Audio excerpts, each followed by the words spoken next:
দেখো বন্ধুরা, আমার মা গোটা ইলিশ মাছ কাটতে বসেছে আর গন্ধে পুরো ঘর পুরো মোমো করছে একদম। আমাকে মা বলছে যে ইলিশ মাছ কাটাটা শিখে নে, আমি তো ঠাকুমার কাছ থেকে শিখেছি, কিন্তু আমি শিখতে পারবো কিনা বুঝতে পারছি না। এত খুঁটি নাটি পড়ে মাছ কাটা খুব ডিফিকাল্ট ব্যাপার।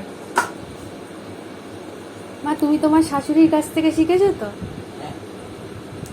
ও, শাশুড়ি কাটা শিখিয়ে দিয়ে গেছে। মায়ের জন্য আমাদের নিজে হাতে মাছ কেটে হাতে সুন্দর করে রান্না করে খাওয়াচ্ছে। কিন্তু আমি কাটা শিখতে পারবো কিনা জানি না। আমি অন্যান্য মাছ তবু একটু পারি, কিন্তু ইলিশ মাছ এত বড় মাছটা আমি হাতেই ধরতে পারবো কিনা কে জানে। কত কিছু করে, আবার চোখ থেকে ইলিশ মাছের জল বের করে, নয় না? ওই যে জল বের করছে চোখ থেকে, বলে নাকি চোখ থেকে জল বের করতে হয়, না হলে ওটা নাকি শরীরের পক্ষে আবার খারাপ। ও ঘাড়া, ঘাড়া কি বলে? ঘাড়া, ঘাড়া মানে ঘাড়, ঘাড়া ভাড় করছে। কত কিছু, বাপরে। দেখি আমি যদি শিখতে পারি। আর এখানে আবার তেলাপিয়া মাছ এনেছে, আবার এই চিংড়ি মাছও এনেছে। চিংড়ি মাছের আবার সুতো ছাড়াতে হবে।